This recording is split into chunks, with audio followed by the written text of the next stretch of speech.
Attaques terroristes survenues le 15 janvier au Burkina Faso.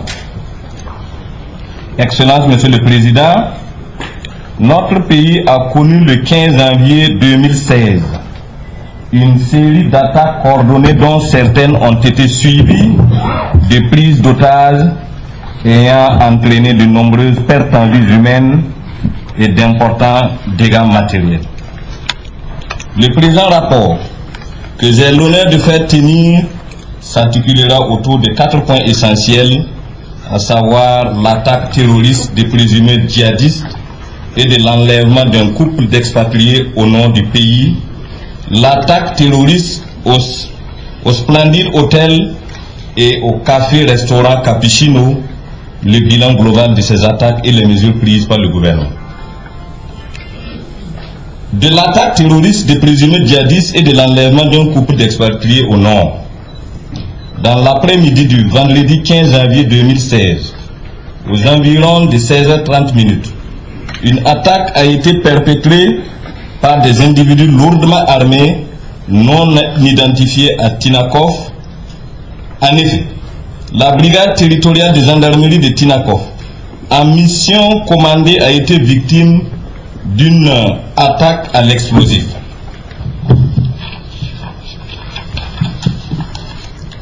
Et à la roquette, faisant 2 morts, dont un gendarme et 2 blessés qui ont été évacués à l'hôpital national de Tengando. De même, dans la nuit du 15 au 16 janvier 2016, aux environs de 4 h du matin, un couple d'expatriés qui vivait au Burkina Faso depuis une quarantaine d'années, à savoir le couple Elliott, a été victime d'enlèvement dans la ville de Djibo. Nous n'avons pas pour le moment de précision sur les auteurs de cet enlèvement. De l'attaque terroriste au Splendid Hotel et au café Capuchino. Dans la nuit du 15 janvier aux environs de 19h30 à Ouagadougou, 2 endroits généralement très fréquentés, notamment le Splendid Hotel et le café-restaurant Capuchino, ont été les cibles d'attaques perpétrées vraisemblablement par des combattants djihadistes. Quelques instants après l'attaque, une cellule de crise a été mise en place pour la circonstance. Au niveau stratégique, elle était composée de M. Simon Compaoré, ministre d'État, ministre de l'administration territoriale, de la décentralisation et de la sécurité intérieure, de M. Alfred Gouba, secrétaire d'État auprès du ministre de l'administration territoriale, de la décentralisation et de la sécurité intérieure, chargé de la décentralisation, de M.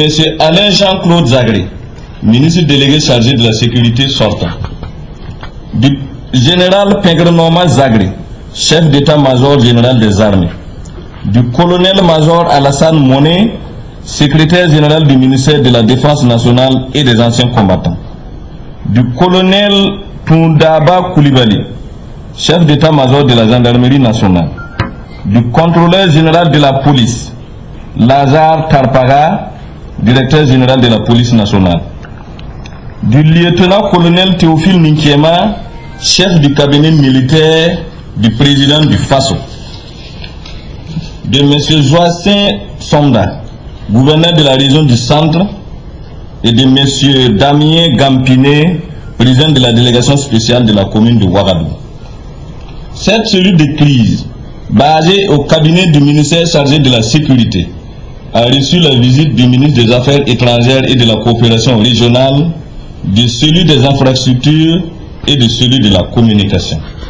Il faut signaler également le passage des membres de la cellule de crise à l'hôpital Yalardo Ouedraogo, où la présence du ministre de la Santé a été constatée aux côtés du corps médical et des blessés.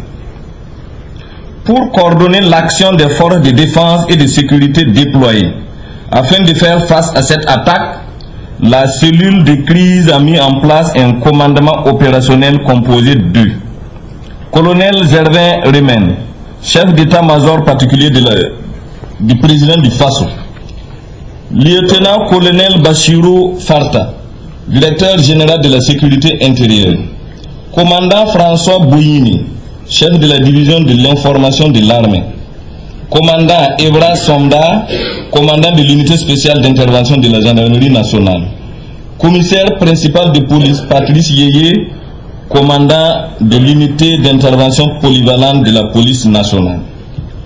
Par ailleurs, sous la coordination de la cellule de crise mise en place au niveau national, des centres d'opération au niveau des différents états-majors des forces de défense et de sécurité ont été mis à contribution dans la conception et la mise en œuvre de la stratégie d'ensemble pour faire face à la situation.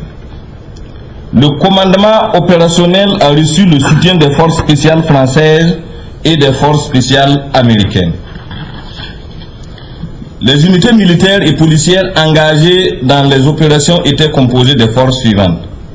Gendarmerie nationale, l'unité spéciale d'intervention de la gendarmerie, la compagnie de gendarmerie de Ouagadougou, le groupement des gendarmeries mobiles de Ouagadougou.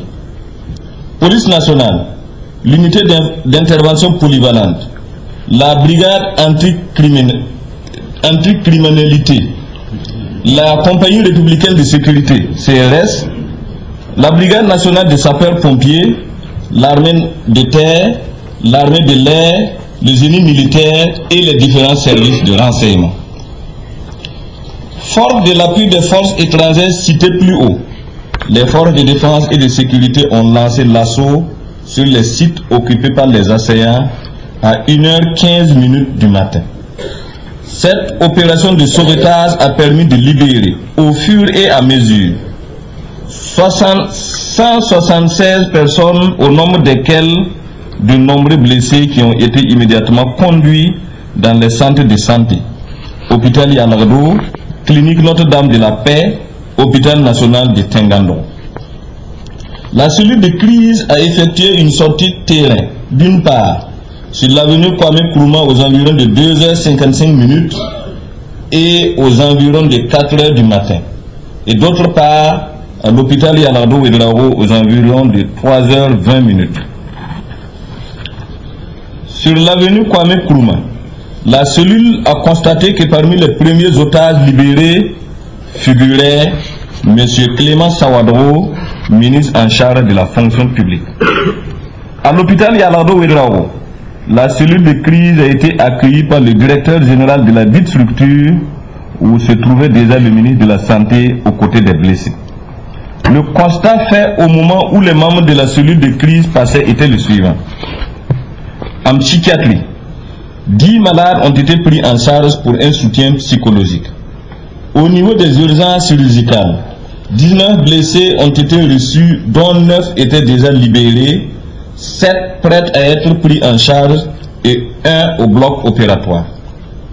Cette prise en charge des victimes est assurée par les membres du comité de gestion des catastrophes mobilisés à cet effet.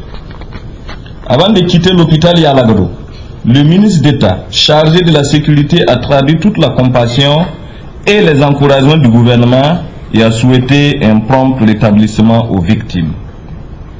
Au moment où la cellule de crise quittait le lieu pour sa base, il était impossible de dénombrer les morts et il a été constaté que d'autres otages avaient été libérés.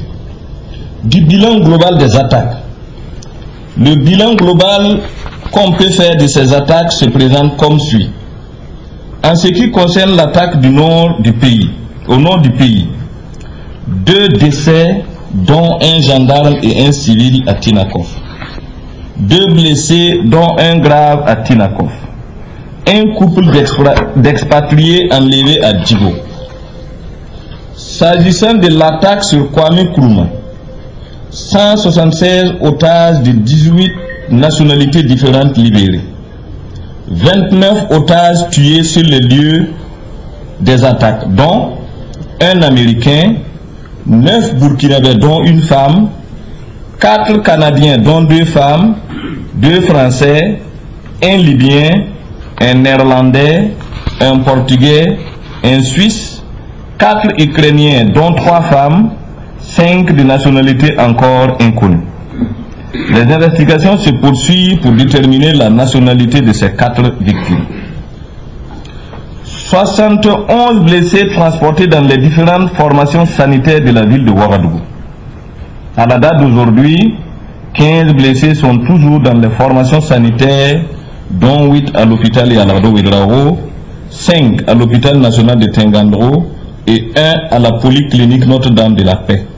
Malheureusement, ce dernier blessé en la personne de Madame Belassan Alaoui Leila, une franco-marocaine qui travaillait pour le compte de l'ONG Amnesty International, est décédé ce matin, portant le nombre total de personnes décédées à 30. 4 éléments des forces de défense et de sécurité ont été blessés, dont un militaire français, 2 policiers burkinabés et un gendarme burkinabé. 3 assaillants ont été tués, dont 2 de peau blanche et 1 de peau noire. Une enquête a été immédiatement ouverte par le procureur du Faso près le tribunal de grande instance de Ouagadougou pour mener des investigations judiciaires sur ces crimes. Il faut aussi signaler qu'à notre demande, une équipe française composée de 6 gendarmes et 11 policiers est arrivée pour appuyer les enquêteurs burkinabés. Les gendarmes qui relèvent de l'Institut de recherche criminelle de la gendarmerie nationale contribueront à l'identification criminelle, notamment l'identification des victimes non encore identifiées et les opérations post-mortem. Les policiers, quant à eux, relèvent de la police technique et scientifique, de la sous-direction antiterroriste de Paris et de la direction générale de la sécurité intérieure. Les premiers et les seconds seront chargés d'appuyer les officiers de police judiciaire burkinabés dans les constatations sur les scènes de crimes et dans l'enquête de police. Les autres policiers, saisis par le parquet antiterroriste de Paris, s'occuperont aux côtés des officiers de police judiciaire burkinabés des investigations suite à une demande d'entraide pénale internationale. Cette démarche s'inscrit dans le cadre de la convention judiciaire qui existe entre la France et le Burkina Faso. En outre, on note l'arrivée de 5 éléments du Federal Bureau of Investigation, FBI, venus également appuyer les enquêteurs burkinabés. Des mesures urgentes prises par le gouvernement. Quant aux mesures urgentes prises, les activités suivantes ont été programmées. Opérationnalisation rapide du Conseil de défense et de sécurité nationale, CDSN, et de l'Agence nationale de renseignement, ANR. Visite des hôtels de Ouagadougou en cours depuis le 16 janvier 2016. Rencontre avec les hôteliers prévus pour le jeudi 21 janvier à 15 h. Rencontre avec les diplomates et les partenaires au développement. Rencontre avec les représentants des parents des victimes et des blessés. Sortie projetée d'une délégation gouvernementale à Guibo et à Tinako. Invite faite au gouverneur de prendre des mesures idoines. Appel à l'endroit des autorités coutumières et religieuses à sensibiliser leurs coreligionnaires et à se rapprocher des forces de sécurité pour la désignation de points focaux. Maintien des horaires actuels du couvre-feu de 23 h à 6 h du matin. Renforcement des contrôles aux entrées et sorties de la ville de Ouagadougou. Renforcement des contrôles sur les axes routiers par des fouilles systématiques et complètes, interpellation de tout véhicule suspect et accroissement de patrouilles. Renforcement de la participation communautaire à la lutte contre l'insécurité. Remise en route des contrôles des véhicules à vitres teintées. Dynamisation de l'Observatoire national des faits religieux. Telle est, Excellence, Monsieur le Président, la situation générale des attaques terroristes du 15 janvier 2016 que je tenais à vous présenter. Veuillez agréer, Excellence, Monsieur le Président, l'expression de ma très considération.